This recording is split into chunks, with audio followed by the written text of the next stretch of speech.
Hello friends, good morning everyone. வாங்க MCX market பற்றி discuss பண்ணலாம். யுஎஸ் ஆயில் எஸ்டர்டே வந்து ஒரு சப்ளை தான், அதாவது மார்னிங்லேயே வந்து ஒபெக் ப்ளஸ் கண்ட்ரீஸில் வந்து ப்ரொடக்ஷன் வந்து இன்க்ரீஸ் பண்ணுறேன் அப்படிங்கிற மாதிரி ஒரு நியூஸஸ் வந்து கொடுத்துருந்தாங்க. ஸோ அதை பேஸ் பண்ணி சப்ளை கிரியேட் ஆகிருக்கு. க்ரூட் ஆயிலெல்லாம் பார்த்தீங்க அப்படின்னா ஸோ எஸ்டர்டே ஈவினிங் வீடியோலேயே வந்து நம்ம இந்த பேட்டர்னை வந்து பார்த்துருந்தோம். அதாவது 9047க்கு கீழே கேண்டில் க்ளோஸ் வச்சது அப்படின்னா ஒரு செல்லிங் வந்து எக்ஸ்பெக்ட் பண்ணலாம் அப்படிங்கிற மாதிரி எஸ்டர்டே ஈவினிங்ல வந்து பார்த்துருந்தோம். ஸோ எக்ஸாக்டாக நமக்கு வந்து கொஞ்சம் இறங்கியிருக்கு அப்படிங்கிற மாதிரி சொல்லலாம். ஸோ இந்த க்ரூட் ஆயில் இறங்குனது கண்டினியூஷன் ஆகுமா? ஏன்னா WTI க்ரூட் ஆயில் வந்து பார்த்தீங்க அப்படின்னா ஒரு $0.37 வந்து நெகட்டிவ்ல போயிட்டு இருக்கு.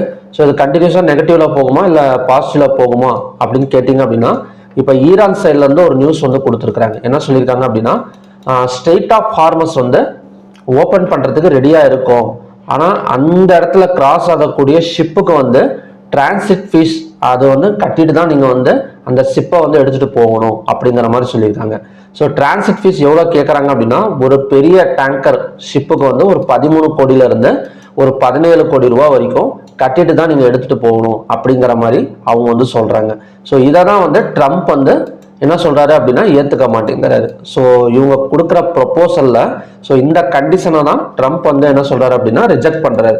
நாங்கள் எதுவுமே கட்ட மாட்டோம், ஸ்ட்ரெய்ட் ஆஃப் ஹார்மஸ் ஓப்பன் பண்ணீங்க அப்படின்னா ஸோ ஷிப்பு கிராஸ் பண்றப்ப எந்த ஒரு பேமெண்ட்டும் நாங்கள் கொடுக்க மாட்டோம் அப்படின்னு சொல்லிட்டு ட்ரம்ப் வந்து அகைன்ஸ்டா வந்து பேசுறாரு. ஓகேங்களா? ஸோ இதனால தான் அந்த டீல் வந்து இன்னுமே ஸ்டாப் ஆயிட்டு இருக்கு அப்படின்னு சொல்லி ஈரான் சைட்ல இருந்து அங்க இருக்கிற ஒரு ஆஃபீஸர் வந்து அனௌன்ஸ் வந்து பண்ணியிருக்கிறாரு. ஸோ ஈரான் வந்து ரெடியாக இருக்கு, இந்த ஒரு காரணத்துக்காக மட்டும்தான் ஸோ இந்த டீல் இன்னும் முடியாமல் இருக்கு அப்படிங்கிற மாதிரி சொல்றாரு.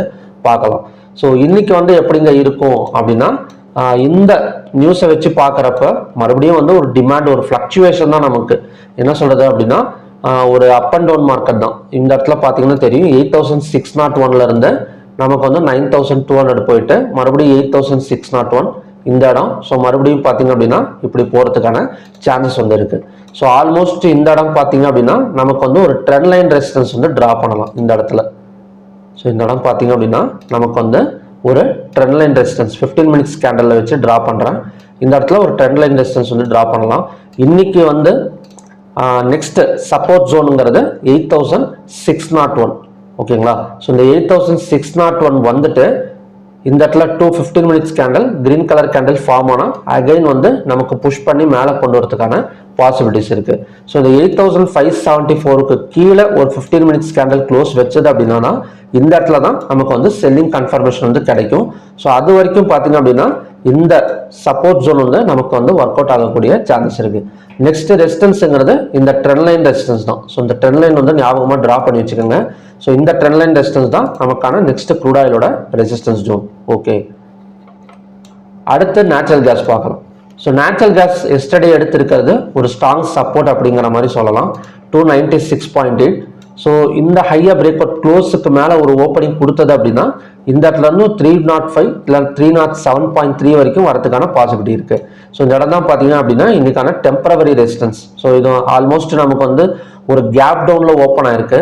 ஸோ இந்த ஹையா இல்லைன்னா இந்த கேப் ஃபில்லிங் ஏரியாவை ரெசிஸ்டன்ஸ் எடுக்கிறதுக்கு சான்சஸ் இருக்கு. ஸோ இன்னைக்கு மார்னிங் கண்டிஷன் படி பார்த்தீங்க அப்படின்னா ஒரு ரெசிஸ்டன்ஸுங்கிறது 307.3 305.5.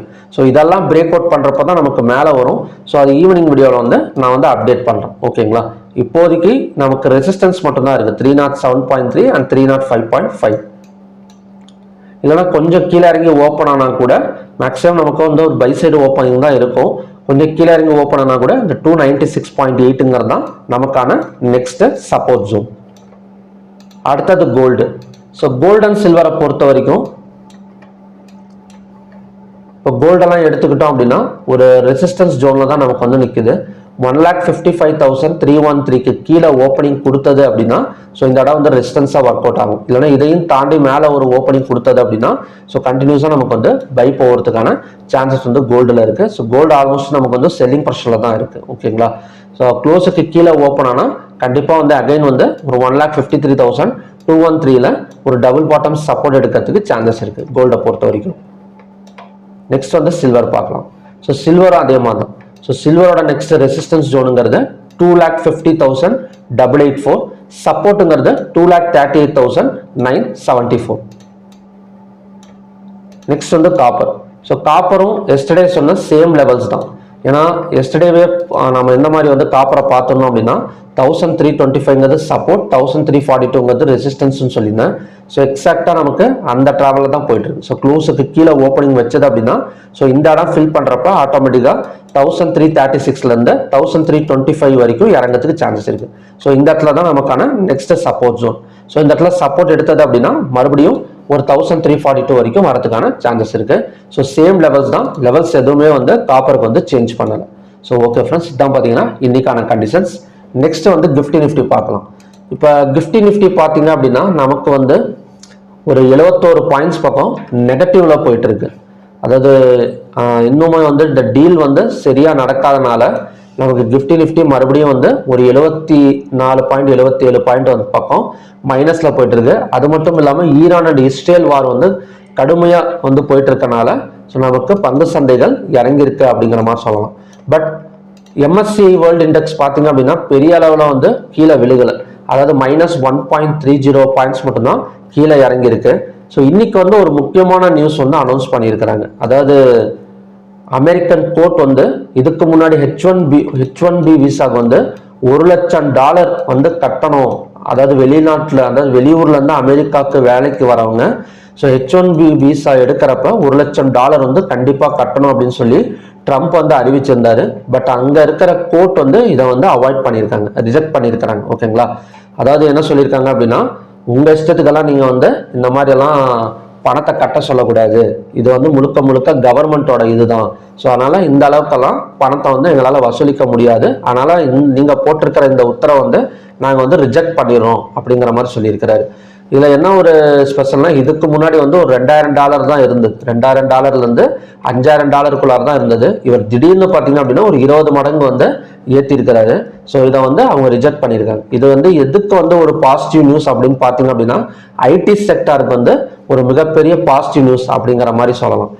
இந்த H1B விசானால தான் ஐடி செக்டார் வந்து கொஞ்சம் ஃபால் ஆனது அப்படின்னு கூட சொல்லலாம். அது கொஞ்சம் ஒரு 2-3 மாசத்துக்கு முன்னாடி இந்த ஏஐ பிரச்சனைலாம் வரத்துக்கு முன்னாடி ஐடி செக்டார் ஃபால் ஆனதுக்கு ஒரு மெயின் ரீசன் வந்து H1B விசான்னு சொல்லலாம்.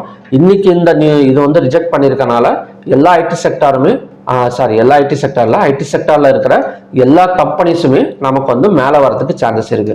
ஸோ ஆல்மோஸ்ட் நம்ம ஏடிஆர் வேல்யூஸ் எல்லாம் பார்த்தோம் அப்படின்னா விப்ரோக்கு நல்லா கொடுத்துருக்காங்க. அதாவது விப்ரோ வந்து பார்த்தீங்க அப்படின்னா 3.81% வந்து பாசிட்டிவ்ல கொடுத்துருக்காங்க. ஸோ மற்றபடி இன்ஃபோசிஸ், HDFC, ICICI பேங்க் எல்லாமே கொஞ்சம் நெகட்டிவ்ல இருந்தாலுமே கூட ஐடி செக்டாருக்கான விப்ரோ, இன்ஃபோசிஸ், TCS ஸோ இதெல்லாம் பார்த்தீங்கன்னா நல்ல ஒரு பாசிட்டிவ் போகிறதுக்கான சான்சஸ் வந்து இருக்கு. ஓகேங்களா? இன்னைக்கு வந்து நமக்கு வந்து நிஃப்டி எக்ஸ்பைரி இருக்கு.